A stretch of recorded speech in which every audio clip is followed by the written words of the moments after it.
نحمده ونصلي على رسوله الكريم اما بعد فاعوذ بالله من الشيطان الرجيم بسم الله الرحمن الرحيم رب اشرح لي صدري ويسر لي امري واحلل عقدة من لساني يفقهوا قولي ان الله اشترى من المؤمنين انفسهم واموالهم بان لهم الجنة يقاتلون في سبيل الله فيقتلون ويقتلون وعدا عليه حقا في التوراة والإنجيل والقرآن ومن أوفى بعهده من الله فاستبشروا ببيعكم الذي بايعتم به وذلك هو الفوز العظيم التائبون العابدون الحامدون السائحون الراكعون الساجدون الآمرون بالمعروف والناهون عن المنكر والحافظون لحدود الله وبشر المؤمنین۔ حقیقت یہ ہے کہ اللہ نے مومنوں سے ان کے نفس اور ان کے مال جنت کے بدلے خرید لیے ہیں۔ وہ اللہ کی راہ میں لڑتے ہیں اور مارتے اور مرتے ہیں۔ ان سے جنت کا وعدہ اللہ کے ذمے ایک پختہ وعدہ ہے، تورات اور انجیل اور قرآن میں۔ اور کون ہے جو اللہ سے بڑھ کر اپنے عہد کا پورا کرنے والا ہو؟ پس خوشیاں مناؤ اپنے اس سودے پر جو تم نے خدا سے چکا لیا، یہی سب سے بڑی کامیابی ہے۔ اللہ کی طرف بار بار پلٹنے والے، اس کی عبادت کرنے والے، اس کی تعریف کے گن گانے والے، اس کی خاطر زمین میں گردش کرنے والے، اس کے آگے رکوع اور سجدے کرنے والے، نیکی کا حکم دینے والے، بدی سے روکنے والے اور اللہ کی حدود کی حفاظت کرنے والے، اس شان کے ہوتے ہیں وہ مومن جو اللہ سے خرید و فروخت کا یہ معاملہ طے کرتے ہیں۔ اور اے نبی صلی اللہ علیہ وسلم، مومنوں کو خوشخبری دے دو۔ ان آیات میں ایک بیعت کی، ایک معاہدے کی، ایک تجارت کی بات ہو رہی ہے۔ یہ پیغام تمام انسانیت کے لیے ہے، یہ حکم ہمارے لیے بھی ہے۔ یہ آیت صرف ان مسلمانوں کے لیے ہی نہ تھی، یہ ہمارے لیے بھی ہے۔ تو آئیے دیکھتے ہیں کہ اس آیت کی روح سے ہم کیا کر سکتے ہیں اور ہمارے لیے جنت کا سودا کرنے کے کیا ذرائع ہیں، کیا طریقے ہیں، کیا مواقع ہیں، کیا چانسز ہیں۔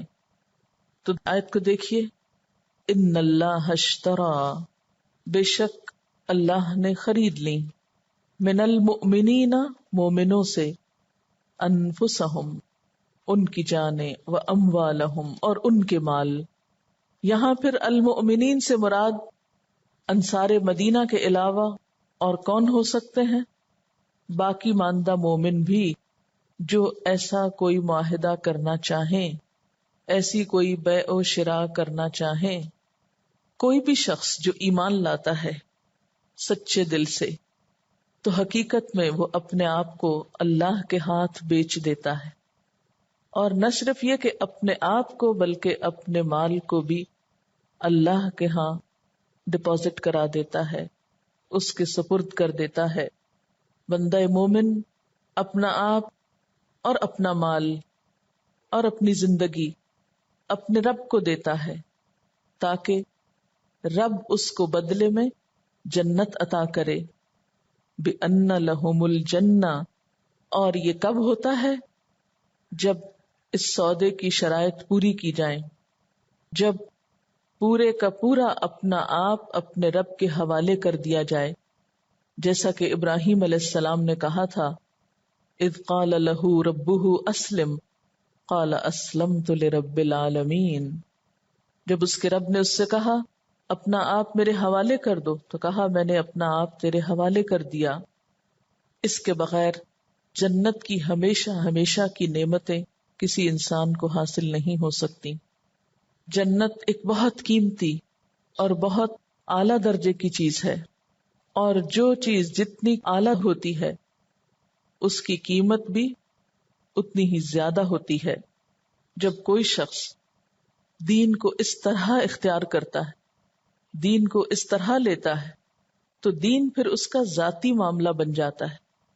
اس کی ساری دلچسپیاں، اس کے سارے اندیشے، اس کے سارے شوق محبتیں، ہر چیز پھر اس کے گرد گھومتے ہیں. دین اگر وقت کا تقاضا کرتا ہے تو وہ اپنا وقت پیش کرتا ہے، صلاحیتیں مانگتا ہے، ذہانت مانگتا ہے، قوت اور طاقت مانگتا ہے، جان مانگتا ہے، کچھ بھی مانگتا ہے تو وہ شوق سے خوشی خوشی لے کر حاضر ہو جاتا ہے، کیونکہ وہ تو ایک معاہدے میں بندھا ہوا ہے. ایسا انسان نہ اپنی انا کو پالتا ہے، نہ اپنی میں کو بڑا کرتا ہے، اور نہ اپنے آپ کو کوئی بڑی اہم چیز سمجھتا ہے. وہ اپنے آپ کو ہر لمحہ، ہر دم، ہر موقع پہ، ہر حکم پہ اللہ کے سپرد کرنے کے لیے تیار رہتا ہے. ایسا ہی شخص یقاتلون فی سبیل اللہ، اللہ کی راہ میں جنگ کرنے سے بھی گریز نہیں کرتا. اور جنگ کرنے کا موقع ایسا موقع ہے کہ جس میں انسان جان کو ہتھیلی پر رکھ کے حاضر ہوتا ہے. وہ شخص پھر اللہ کی راہ میں جنگ کرنے سے بھی کتراتا نہیں.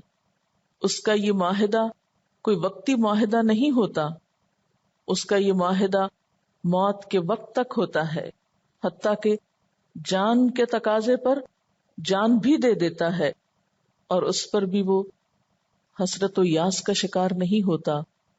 خوش ہو جاتا ہے کہ میری جان کسی کام آ گئی، میں تو کامیاب ہو گیا. فزت ورب الکعبہ، کعبہ کے رب کی قسم میں تو کامیاب ہو گیا.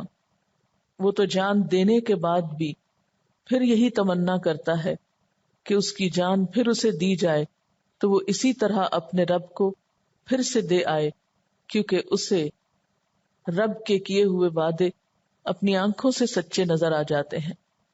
لیکن یاد رکھیے کہ یہ معاہدے کی صرف ایک شق ہے. یقاتلون فی سبیل اللہ فیقتلون ویقتلون، صرف یہی شق نہیں. شق کا مطلب آپ سمجھتے کیا؟ شرط، کلوز. یہ معاہدے کی صرف ایک کلوز ہے، ایک شق ہے، ایک شرط ہے. ہول سول صرف یہی نہیں کہ جنت کا وعدہ صرف ان لوگوں کے لیے ہے جو اپنی جان اللہ کے راستے میں دے. نہیں، کوئی بھی شخص جب اپنی ساری زندگی کو اللہ کی مرضی کے مطابق گزارتا ہے، اپنی جان اور مال کے معاملے میں اللہ کے فیصلوں کو قبول کر لیتا ہے، اس کی اطاعت کے ساتھ جیتا ہے، تو ان سب لوگوں کے لیے یہی وعدہ ہے. گویا جس شخص نے اپنی جان اور مال پر اپنا نہیں اللہ کا حکم، اپنی مرضی نہیں اللہ کی مرضی مان لی، تو ایسے ہی شخص کے لیے جنت ہے. بِأَنَّ لَهُمُ الْجَنَّةَ، انہی کے ساتھ یہ وعدہ ہے، اور یہ وعدہ ایسا ہے وعدن علیہ حقاً، بالکل سچا وعدہ ہے. تم جان اور مال دے کر تو دیکھو، اور پھر یہ بھی یاد رکھو کہ تم یہ معاملہ اللہ رب العزت کے ساتھ کر رہے ہو، جس نے اپنے اس وعدے کا ذکر 3 کتابوں میں کیا ہے. عام طور پر بھی دیکھا گیا ہے کہ جب کوئی شخص کوئی بہت اہم بات کرتا ہے یا کوئی خاص بات کرتا ہے تو ہمیشہ اس سے پوچھا جاتا ہے کہاں لکھی ہے، اس کا ریفرنس لاؤ، یہ بات جو تم کر رہے ہو اس کی دلیل پیش کرو. تو علمی دنیا میں کوئی بات بغیر دلیل کے نہیں کی جاتی، صرف جذباتی طور پر نہیں کی جاتی، بلکہ اس کے لیے ود ریفرنس بات کی جاتی ہے. جدید دنیا میں جتنی بھی تحقیق ہو رہی ہے اس میں کوئی بھی باتیں محض خیال کے طور پر قبول نہیں ہوتی، اور ہر اہم بات کے لیے ریفرنس کا دینا ضروری ہوتا ہے. سنی سنائی باتیں، جذباتی باتیں، خیالی باتیں کافی نہیں ہوا کرتی. تو یہاں پر بھی یہ وعدہ محض ایک زبانی وعدہ نہیں ہے، یہ بات تو تحریری طور پر بلیک اینڈ وائٹ میں باقاعدہ لکھی ہوئی ہے، اور کہاں صرف ایک کتاب نہیں 3 کتابوں میں لکھی ہوئی ہے. آپ میں سے جن لوگوں نے کبھی ریسرچ کا کام کیا ہو وہ جانتے ہوں گے کہ جب بھی وہ کوئی اپنے کسی اسٹیٹمنٹ کی دلیل میں کوئی ریفرنس دیتے ہیں تو جتنے زیادہ ریفرنس ہو اور جتنے زیادہ اوتھینٹک ریفرنس ہو اتنی ہی وہ اسٹیٹمنٹ یا اتنی ہی وہ تھیم یا وہ تھیسس یا نظریہ جو ہے زیادہ ویلیوبل ہوتا ہے، قابل اعتماد ہوتا ہے، جس کے لیے زیادہ دلائل آپ فراہم کر سکیں. تو یہاں پہ ہم دیکھتے ہیں کہ اللہ سبحانہ و تعالیٰ نے جب وعدے کا ذکر کیا تو محض زبانی وعدے کی بات نہیں کی، ساتھ 3 کتابوں کا ریفرنس بھی دیا. وعدن علیہ حقا فی التوراۃ والانجیل والقرآن، یہ وعدہ تو بالکل سچا وعدہ ہے جس کا ذکر 3 کتابوں میں ہوا ہے. ومن اوفی بعہدہ من اللہ، اور اللہ سے بڑھ کر اپنا وعدہ کون پورا کرنے والا ہے، کون وفا کرنے والا ہے. فاستبشروا ببیعکم، پس خوشیاں مناؤ اپنی اس تجارت پر، الذی بایعتم بہ، جو تم نے اس کے ساتھ چکائی ہے. اپنی اس تجارت پر خوشیاں مناؤ جو تم نے اللہ کے ساتھ کر لی، اپنے اس سودے پر خوش ہو جاؤ جو تم نے اللہ کے ساتھ چکایا. وذالک ھو الفوز العظیم، اور یہی دراصل بہت عظیم کامیابی ہے. لیکن اس کے لیے ہم میں سے کتنے تیار ہیں؟ آپ دیکھیں کہ ہم اپنی ذہین ترین اولاد کو دنیا کے راستے میں لگاتے اور کھپاتے ہیں. اگر ان سے کہا جائے کہ دیکھو 1 سال کے لیے اپنی بیٹی کو ہمارے پاس بھیج دو دین کے لیے، کہ وہ تمہارے مرنے کے بعد تمہارے لیے صدقہ جاریہ بنے، خود بھی سنورے اور اوروں کو بھی سنوارے، تو اس پہ سوچتے نہیں اس کی تو شادی کرنی ہے اور ابھی اس کا یہ اور یہ کام رہتا ہے، ابھی تو میں نے اس کو فلان ٹریننگ دینی ہے. کیونکہ ہمارے ہاں عموماً کیا ہوتا ہے کہ ہم بچیوں کو پہلے پروفیشنل ایجوکیشن دیتے رہتے ہیں، حالانکہ ہمیں پتا ہے کہ ان کی بنیادی ذمہ داری کوئی تجارت نہیں ہے، بنیادی ذمہ داری انہوں نے باہر جا کے کچھ نہیں کرنا، نہ اللہ نے ان پہ کوئی ذمہ ڈالا. تو آپ دیکھیں کہ ہم اپنی بیٹیوں کے ساتھ کیا معاملہ کرتے ہیں. آج کل ہر ماں کا یہ ٹرینڈ ہے کہ بیٹیوں کو بھی وہ پڑھاؤ اور سکھاؤ کہ جس کی وجہ سے وہ کچھ کما سکیں، اگر انہوں نے کمائی نہیں بھی کرنی تو ان کے رشتے اچھے آئیں. یہی وجہ ہے کہ ہم بچیوں کو پریشرائز کر کے ان کو کبھی میڈیسن پڑھواتے ہیں، کبھی بزنس اسٹڈیز میں ڈالتے ہیں، کبھی کمپیوٹر کی ٹریننگ دلوا رہے ہیں، کبھی کچھ کر رہے ہیں، کبھی کچھ کر رہے ہیں. حالانکہ اللہ نے بیٹیوں پر کمانے کی کوئی ذمہ داری نہیں ڈالی، انہیں گھر کی شہزادیاں بنایا کہ دوسرے تمہارے لیے کما کے لائیں، انہیں شادی کے موقع پہ مہر دلوایا، انہیں والدین نے جہیز دیا، انہیں سب کچھ تیار ملا. لیکن ہم نے ان سب چیزوں کی ناقدری کر کے دوسرے راستوں سے اپنے آپ کو مطمئن کرنا چاہا، اور ایک پورے معاشرے کا ٹرینڈ اس طرح چینج کر دیا کہ ہر لڑکی انڈیپینڈنٹ ہوگی تو شاید خوشحال ہوگی، اور پھر وہ سب کچھ انہیں سکھانا چاہتے ہیں کہ جس سے وہ کمانے والی بن جائیں. ٹھیک ہے، اس میں عیب کی بات نہیں، لیکن صرف دنیا کمانے والی بن جائیں، دین کے لیے بھی کچھ وقت نکالیں، تو وہ ہمارے پاس وقت نہیں. ہم میں سے کتنی مائیں ہیں جو یہ بھی پلان کرتی ہوں کہ ان کو دنیا کی اچھی ایجوکیشن کے ساتھ دین کی ایجوکیشن بھی دینا ہے، اس کے لیے بھی وقت لگانا ہے، اس کے لیے بھی کچھ مال خرچ کرنا ہے.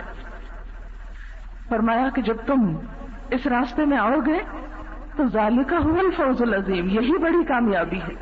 اس لیے کہ آپ دیکھیں کہ آج انسانوں کے پاس سب کچھ ہے، ذہنی سکون نہیں.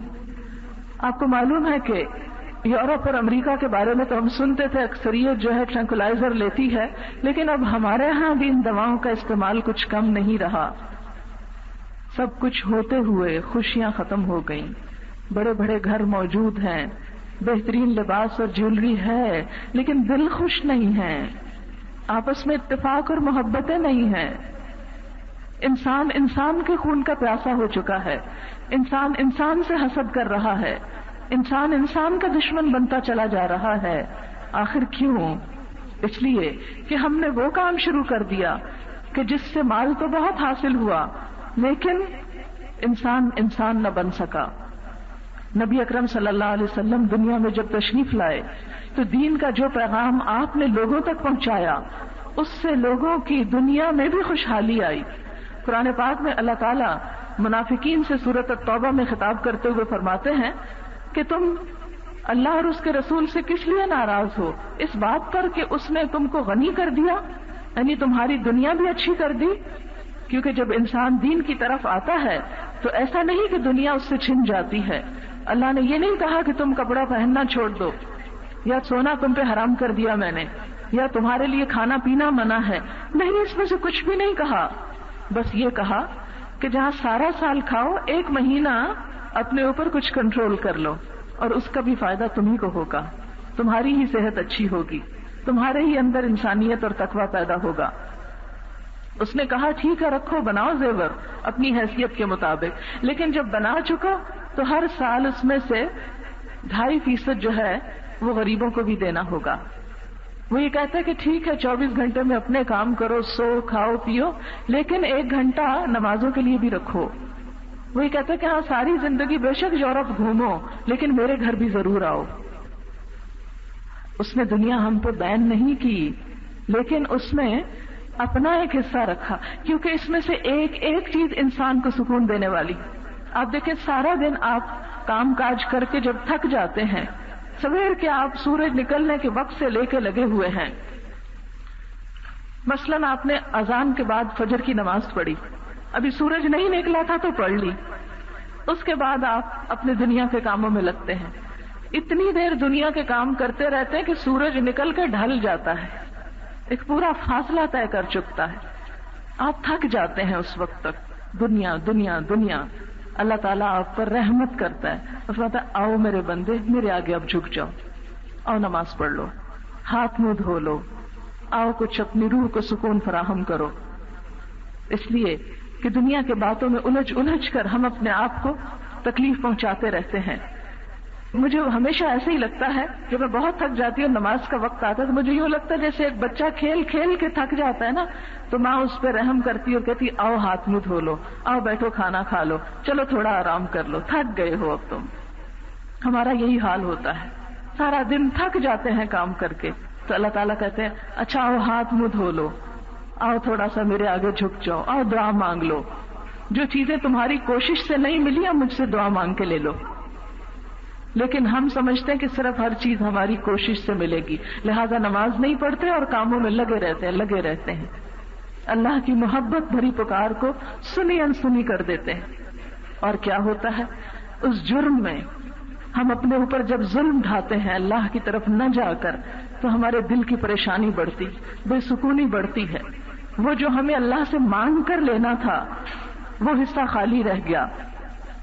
لہذا جب حال یہ ہو جائے تو پھر ہماری ساری کوششیں ہمارے ہی خلاف پلٹتی ہیں.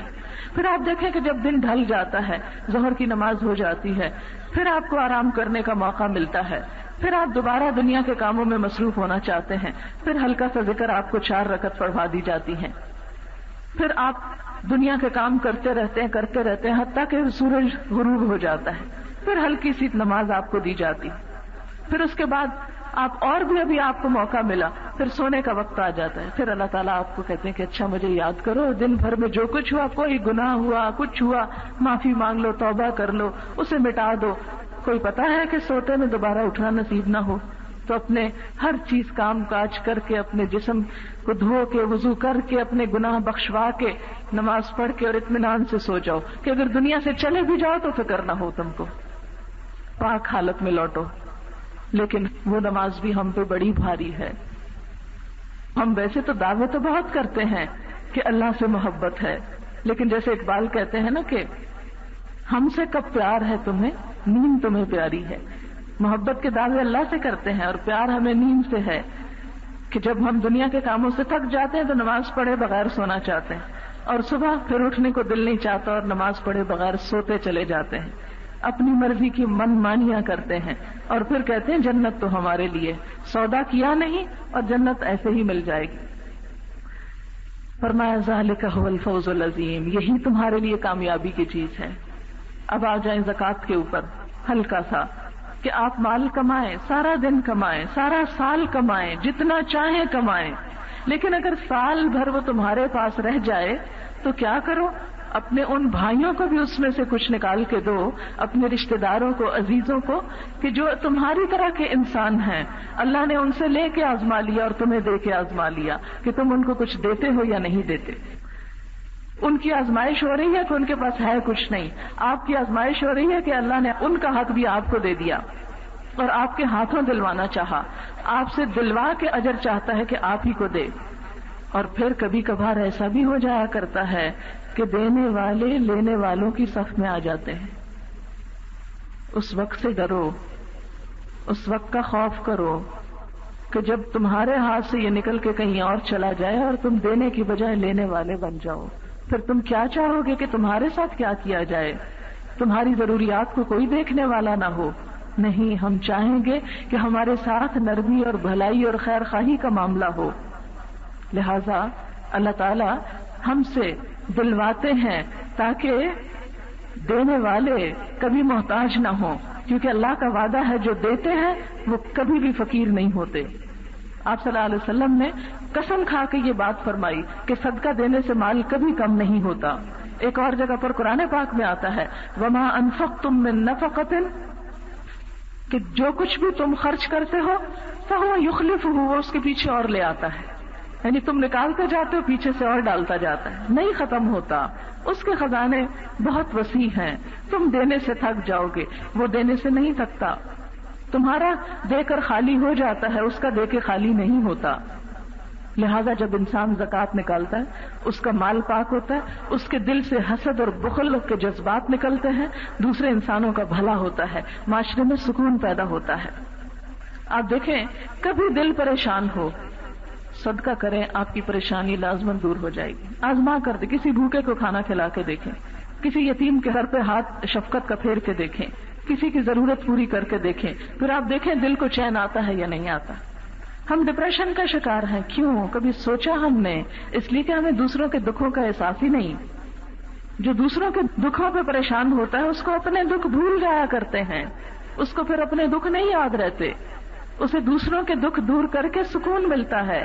لیکن جس شخص کی نظر صرف اپنی خوشیوں پہ ہو اسے کبھی خوشیاں نہیں ملا کرتی، اس لیے کہ خوشی حاصل کرنے کا راز دینے میں ہے، لینے میں نہیں۔ ہم لے کے تھوڑی دیر کے لیے ضرور خوش ہوتے ہیں، لیکن جو خوشی حقیقی اور روح کی خوشی آپ کو دے کر ملتی ہے وہ آپ کو لے کر نہیں ملتی، لیکن ہم اس کو آزماتے کم ہیں۔ پھر اسی طرح روزوں کی بات، تو اس میں بھی سارا سال کھاؤ، جو چاہو کھاؤ، میٹھا، کھٹا، ٹھنڈا، جو تمہارا دل چاہے۔ کہیں نہیں منع کیا گیا کہ دہی بھلے آپ نہیں کھا سکتے، یا آپ چاٹ نہیں کھا سکتے، یا آپ میٹھا نہیں کھا سکتے، نہیں، کھاؤ، حلال اور پاک کھاؤ، صاف ستھرا کھاؤ، لیکن ذرا احتیاط کے ساتھ۔ اور پھر ایک مہینے کے لیے اپنے معدے کو بھی آرام دو، اور ساتھ اس بات کا احساس کرو کہ جن لوگوں کو کھانے کو نہیں ملتا ان پہ کیا گزرتی ہوگی۔ روزہ کھول کر کتنا سکون اور کتنی خوشی، کتنا اطمینان اور کتنی فرحت نصیب ہوتی ہے انسان کو۔ تو یہ بھی دراصل انسان کی کامیابی کے لیے اللہ نے انسان پہ ڈالا، کیونکہ وقت اس وقت اتنا نہیں کہ میں ایک ایک چیز پر، اسلام کے ایک ایک حکم پر آپ کو حکمتیں بتاؤں، لیکن جب ہمارا سودا اللہ کے ساتھ ہو تو یاد رکھیں کہ جو کچھ وہ کہتا ہے وہ ہمارے نقصان میں نہیں کہتا۔ وہ کہتا ہے اللہ سے بڑھ کے تمہارا کوئی بھی وفادار نہیں، اسے آزما کے تو دیکھو، اس کی بات مان کے تو دیکھو، دنیا میں ہی اس کا فائدہ شروع ہو جائے گا۔ یہ کیسی انویسٹمنٹ ہے؟ آپ دیکھیں کہ کچھ ہم تجارت جب دنیا کی شروع کرتے ہیں نا، وہ ایک مشہور محاورہ ہے کہ پہلے سال چٹی، دوسرے سال ہٹی اور تیسرے سال کھٹی۔ یہ ایک تجارت کا، ایک پنجابی کا مشہور محاورہ ہے کہ جب آپ شروع میں بزنس سٹارٹ کرتے ہیں تو پہلے آپ کو کچھ نقصان ہوتا ہے، پھر دوسرے سال ہوتا ہے تھوڑا سا اسٹیبلش ہوتا ہے، اور تیسرے سال جا کے آپ کو کچھ پروفٹ ہونے لگتا ہے۔ لیکن اللہ کے ساتھ جو سودا کر لیتا ہے اس کو اسی لمحے پروفٹ شروع ہو جاتا ہے۔ آخرت میں تو ہوگا ہی جنت کی شکل میں، دنیا میں وہ سکون اور اطمینان اور خوشی اور عجیب سرور کی شکل میں انسان کو ساتھ ہی پروفٹ شروع ہو جاتا ہے، اور اصل اس کا بڑا حصہ آخرت میں جا کر انسان کو ملے گا۔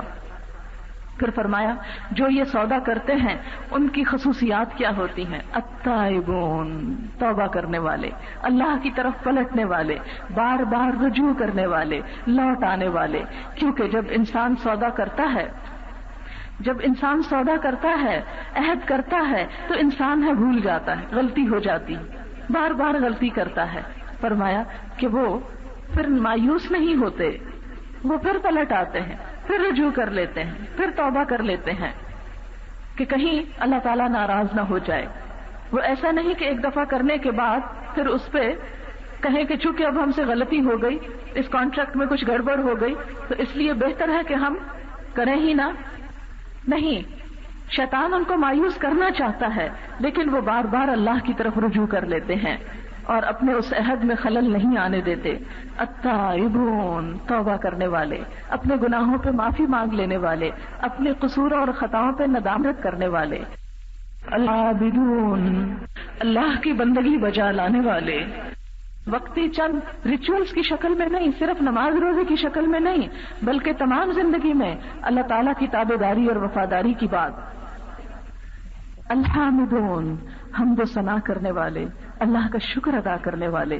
کیونکہ عابدون عبادت تو ہے، وہ تو ایک فرض ہے نا، وہ تو ایک لازمی حصہ ہے، مگر ہم شکر کیا کہ دل کی خوشی کے ساتھ کرنے والے. یعنی وہ مثلاً آپ ایک کھانا پکاتے ہیں، پھر اس کے اوپر ڈریسنگ کرتے ہیں، اس کے اوپر کچھ مسالے ڈالتے ہیں، اوپر سجاوٹ کرتے ہیں، تو اس سے تو پیٹ نہیں بھرتا. مثلاً کھانے میں دھنیا سے تو پیٹ نہیں بھرتے آپ، یا میتھی سے تو پیٹ نہیں بھرتے جو اوپر آپ نے ڈالا ہوتا ہے. وہ تو ایک سجاوٹ ہوتی ہے، لیکن اصل چیز تو وہ اندر کا سٹف ہے. تو حامدون میں اللہ کی حمد و ثنا، شکر، ایک بندہ مومن کی زندگی کے ہر لمحے میں شکر ہوتا ہے. آپ صلی اللہ علیہ وسلم نے فرمایا کہ بندہ مومن کا حال بھی بڑا عجیب، جب اسے خوشی ملتی ہے وہ اللہ کا شکر ادا کرتا ہے، اٹھتے بیٹھتے. اور اس میں آپ دیکھیں کہ بعض لوگوں سے آپ ملیں گے، آپ ان سے پوچھیں گے بھی کیا حال ہے تمہارا، وہ کہیں گے الحمدللہ بہت اچھا. بعض سے ملیں گے تو آپ کہیں گے بھی کیا حال ہے، کہتے کوئی حال نہیں، کوئی حال نہیں. یہ ایک ناشکری کا کلمہ ہے.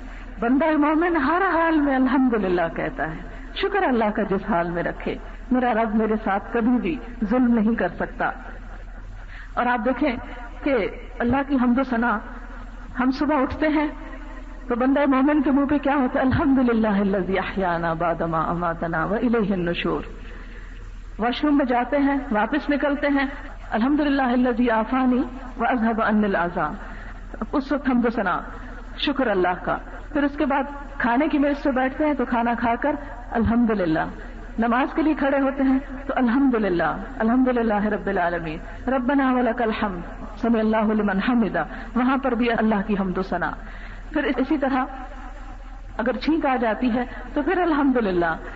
کہا یہ جاتا ہے کہ جنت میں جانے کے بعد بندہ مومن کے منہ پہ سب سے اہم کلمہ جو ہوگا کہ الحمدللہ الذی ہدانا لہذا، اللہ کا شکر جس نے ہم کو یہ راستہ دکھایا.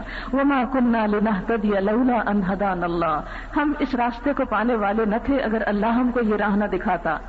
لہذا ایک بندہ مومن اپنے دل کا آغاز اللہ کی حمد و ثنا سے کرتا ہے اور جنت میں پہنچنے تک اس کی زبان پر اللہ کی حمد و ثنا جاری رہتی ہے. السائحون، یہ سودا کرنے والے سائحون ہوتے ہیں. سائح سیاحت سے ہے، یعنی زمین میں گردش کرنے والے، گھومنے پھرنے والے. کس کے لیے؟ طلب علم کے لیے، جہاد کے لیے، ہجرت کے لیے، آثار قدیمہ دیکھنے کے لیے، آثار کائنات دیکھنے کے لیے، یعنی اللہ کی قدرت کی نشانیاں دیکھنے کے لیے وہ چلتے پھرتے رہتے ہیں. اور سفر کرنا اگرچہ ایک مشکل کام ہے، لیکن انسان سفر میں بہت کچھ سیکھتا ہے، اللہ تعالیٰ کی قربت پاتا ہے. آپ کو معلوم ہے نا کہ سفر میں انسان کی دعا قبول ہوتی ہے، کہ ایک مسافر جب گھر سے نکلتا ہے تو وہ اللہ کے قریب ہو جاتا ہے. الراکعون الساجدون، اس کے آگے رکوع اور سجدے کرنے والے. اور سجدوں کی ویسے بھی بہت قدر و قیمت ہے. سجدہ شکر ہو، سجدہ تلاوت ہو، سجدہ نماز ہو، یہ سب اللہ کے آگے جھکنے کی باتیں ہیں. ایک حدیث ہے بڑی خوبصورت. ایک شخص تھے جن کا نام تھا ابو فراس. وہ حضور صلی اللہ علیہ وسلم کے طالب علموں میں سے تھے، اصحاب صفہ میں سے تھے. ان کا کام یہ تھا کہ وہ نبی صلی اللہ علیہ وسلم کو وضو کا پانی لا کر دیتے تھے. وضو کرواتے تھے. تو ایک دفعہ وہ آپ کو وضو کروا رہے تھے تو آپ صلی اللہ علیہ وسلم نے ان سے فرمایا کہ ابو فراس کچھ مانگو دیے جاؤ گے. تو وہ کہنے لگے یا رسول اللہ صلی اللہ علیہ وسلم جنت میں آپ کے ساتھ رہنا چاہتا ہوں. کتنے عقل مند تھے. ہم جیسا کوئی ہوتا تو کہتے اچھا یہ جو آپ نے چادر اوڑھی ہوئی ہے چلے آج یہی دے دیں. نہیں, دنیا کی طرف نظر نہیں ہے. کہتے ہیں جنت میں آپ کے ساتھ رہنا چاہتا ہوں. محبت تھی نا اس لیے. ہم نے تو پتہ نہیں کبھی یہ دعا مانگی ہے یا نہیں کہ جنت میں حضور کے ساتھ رہنا چاہتے ہیں. کوئی پرائرٹی نہیں ہے. دنیا کی اتنی فکریں ہیں کہ ان سے ہی فرصت نہیں. آپ صلی اللہ علیہ وسلم نے فرمایا اب غیر ذالک کوئی اور بات ہو؟ تو وہ کہتے ہیں ابو فراس کہتے ہیں ہو ذاکا میری تمنا تو بس یہی ہے, میں تو یہی چاہتا ہوں. تو آپ نے فرمایا اگر یہی چاہتے ہو تو پھر میری مدد کرنا سجدوں کی کثرت کے ساتھ, یعنی خوب نمازیں پڑھنا تاکہ میں تمہیں اپنے ساتھ رکھ سکوں. تو آپ صلی اللہ علیہ وسلم کا ساتھ, آپ کی شفاعت, آپ کی محبت اس وقت نصیب ہوگی کہ جب ہم سجدوں کی کثرت کریں گے. ہم نے کیا سوچ رکھا ہے نماز پڑھیں یا نہ پڑھیں, آپ سفارش کریں گے اور ہم آگے چلے جائیں گے. تو ایسی بات نہیں ہے. آپ صلی اللہ علیہ وسلم خود فرما رہے ہیں کہ دیکھو سجدوں کی کثرت سے میری مدد کرو. اور اس کے بعد یہ 6 کام جب ہو جائیں, یہ 6 خصوصیات جب پیدا ہو جائیں تو پھر الآمرون بالمعروف والناہون عن المنکر, نیکی کا حکم دینے والے اور برائیوں سے روکنے والے, یعنی دین کی تبلیغ کرنے والے. یہ ہے اللہ کے ساتھ سودا کرنے والوں کا کام کہ جس دین پر وہ خود چلتے ہیں پھر اس کو آگے بھی پہنچاتے ہیں, آگے بھی سکھاتے ہیں, آگے بھی پھیلاتے ہیں. الآمرون بالمعروف والناہون عن المنکر, نیکی کا حکم دینے والے اور برائیوں سے روکنے والے. ہم سمجھتے ہیں کہ شاید یہ فریضہ صرف مردوں پر ہے, فرمایا نہیں, عورتوں کے لیے بھی ہے. سورۃ التوبہ میں ہی آپ پڑھیں گے کہ والمؤمنون والمؤمنات بعضهم اولیاء بعض, مومن مرد ہوں یا عورتیں ایک دوسرے کے مددگار ہیں. یأمرون بالمعروف وینہون عن المنکر, نیکی کا حکم دیتے ہیں اور برائیوں سے روکتے ہیں. تو فریضہ اقامت دین جو ہے, یہ امر بالمعروف اور نہی عن المنکر جو ہے, نیکی کو پھیلانا اور برائیوں سے روکنا, یہ مردوں کے ساتھ ساتھ عورتوں کی ذمہ داری بھی ہے. آپ دیکھیں کہ حضرت عائشہ رضی اللہ تعالی عنہا حضور صلی اللہ علیہ وسلم کی دنیا سے جانے کے بعد 48 سال تک امت کو تعلیم دیتی رہی. 48 سال تک ایک عورت دین سکھاتی رہی اور وہ ازواج مطہرات میں سے تھی. ہم سمجھتے ہیں شاید یہ مردوں کا صرف کام ہے اور مولوی مسجدوں میں جو کوئی سکھا رہے ہیں بس سب کے لیے وہی کافی ہے. اگر وہ کافی ہوتا تو ہماری ینگر جنریشن کا یہ حال ہوتا نہیں. ہم عورتوں نے اپنی ذمہ داری چھوڑ دی. سب سے پہلا مدرسہ, سب سے پہلا اسکول جو بچے کو ملتا ہے وہ ماں کی گود میں ملتا ہے. جو کچھ وہ وہاں سے سیکھتا وہ کہیں اور سے نہیں ملتا اس کو. اس لیے اگر ماں جاہل ہوگی تو قوم جاہل ہو جائے گی. ہم بڑے فخر سے نپولین کا کال کوٹ کرتے ہیں کہ تم مجھے ایک پڑھی لکھی ماں دو, میں تمہیں پڑھی لکھی قوم دوں گا. تو اسی طرح ایک کرسچن کا کال ہے کہ ایک عورت کو ریلیجس ایجوکیشن دینا 100 مردوں کو دینے سے زیادہ بہتر ہے. لیکن ہم عورتوں کے پاس اب دوسری چیزوں کے لیے تو وقت ہے, اس کام کے لیے وقت نہیں. جیسے پہلے بھی میں نے عرض کیا کہ مائیں اور سب چیزوں کے لیے فکر کرتی ہیں کہ بچیوں کو کوکنگ کے بھی کورسز کرا دیے جائیں, ڈرائی ارینجمنٹس بھی ہوں, انٹیریئر ڈیکوریشن بھی آتی ہو, کمپیوٹر بھی آتا ہو, پرفیکٹ ہوں, آل راؤنڈرز ہوں. لیکن دین وہ نہ بھی ہو تو خیر ہے. کوئی مولوی تھوڑی بنانا ہے ہم نے, یہ تو مولویوں کا کام ہے. اور ہوتا کیا ہے, ان سارے ہنروں کے ساتھ لڑکیاں بیاہ کے جاتی ہیں اور چند دن نہیں بس پاتی. کئی مثالیں آپ کے سامنے ہوں گی. شکل و صورت بھی ہے, جہیز بھی بہت تھا, مال و دولت بھی تھا, ہنر بھی تھا, جاب بھی تھی, بچی کو سکون نام کی چیز نہیں ملی. کیوں؟ اس لیے کہ نہ اس کو ہم نے انسانیت دی اور اس کے لیے جس شوہر کی تلاش کی اس کے اندر بھی دین نہیں دیکھا. کبھی کسی رشتے میں ہم دین نہیں دیکھتے, ہم دنیا دیکھتے ہیں کہ کتنا مال ہے اس کے پاس, خواہ ڈرنک ہی کیوں نہ کرتا ہو, خواہ بڑے بڑے کبیرہ گناہوں میں ہی کیوں نہ مبتلا ہو, صرف دنیا, صرف دنیا. لہذا اس کے لیے عورتوں کو بھی آگے بڑھنا ہے اور اپنے بچوں کی بھی تعلیم و تربیت کرنی ہے, معاشرے کے اندھیروں کو بھی مٹانا ہے. اس لیے کہ اگر آپ آگے بڑھیں گے اور دوسرے ابھی تک سوئے ہوئے ہیں تو کام نہیں چلے گا. خود بھی کرنا ہے, دوسروں کو بھی جگانا ہے. الآمرون بالمعروف والناہون عن المنکر, اللہ کے ساتھ سودا کرنے والے, نیکی کا حکم دینے والے اور برائیوں سے روکنے والے ہوتے ہیں. والحافظون لحدود اللہ, اور اللہ کی حدوں کی حفاظت کرنے والے, یعنی جہاں جہاں اللہ نے روکا وہاں رک جانے والے. اور آخری بات, وبشر المؤمنین, مومنوں کو خوشخبری دے دو, بشارت دے دو. جو اس بات کو مان لے ان کے لیے کامیابی ہی کامیابی ہے. تو بات ساری یقین کی ہے. صحابہ کرام نے ان وعدوں پر یقین کیا اور اپنا سب کچھ لگا کر دنیا بھی بنائی اور آخرت بھی بنائی. وہ دنیا بنانے کی نیت سے نہیں لگایا تھا, نیت آخرت تھی, لیکن اللہ نے راستے میں پڑی ہوئی چیز بھی دے دی. جب ہم اوپر جانا چاہتے ہیں تو راستے کی چیز خود ہی راستے میں آ جاتی, وہ مل جاتی ہے. جب منزل دور کی ہو تو بیچ میں جو کچھ آئے گا وہ ملتا جائے گا. ہر انسان کا رزق اس کی قسمت میں لکھا ہوا ہے. اللہ کے راستے پہ آنے سے دنیا چھن نہیں جاتی, یہ ہماری بہت بڑی غلط فہمی ہے. بس وہ ریگولیٹ ہو جاتی ہے, اس میں سکون اور خوشی بھر جاتی ہے. تو اللہ تعالیٰ سے میری دعا ہے کہ ہمیں بعمل مسلمان بنائے, اور جو کچھ ہم نے آج سیکھا ہے ہمیں اس کے مطابق اپنی زندگی کو بدل ڈالنے کی توفیق دے. وآخر دعوانا ان الحمد للہ رب العالمین. سبحان اللہ والحمد للہ ولا الہ الا اللہ واللہ اکبر ولا حول ولا قوة الا باللہ العلی العظیم. اللہم صل علی محمد وعلى آل محمد كما صلیت علی ابراہیم وعلى آل ابراہیم انک حمید مجید. اللہم بارک علی محمد وعلى آل محمد كما بارکت علی ابراہیم وعلى آل ابراہیم انک حمید مجید. رب اشرح لي صدري ويسر لي امري واحلل عقدة من لساني يفقهوا قولي. ربنا آتنا في الدنيا حسنة وفي الآخرة حسنة وقنا عذاب النار. ربنا اصرف عنا عذاب جهنم إن عذابها كان غراما إنها ساءت مستقرا ومقاما. ربنا هب لنا من أزواجنا وذرياتنا قرة أعين واجعلنا للمتقين إماما. ربنا ظلمنا أنفسنا وإن لم تغفر لنا وترحمنا لنكونن من الخاسرين. ربنا أفرغ علينا صبرا وثبت أقدامنا وانصرنا على القوم الكافرين. ربنا آتنا من لدنك رحمة وهيئ لنا من أمرنا رشدا. ربنا لا تجعلنا فتنة للقوم الظالمين ونجنا برحمتك من القوم الكافرين. ربنا عليك توكلنا وإليك أنبنا وإليك المصير. يا حي يا قيوم برحمتك نستغيث. ربنا لا تزغ قلوبنا بعد إذ هديتنا وهب لنا من لدنك رحمة إنك أنت الوهاب.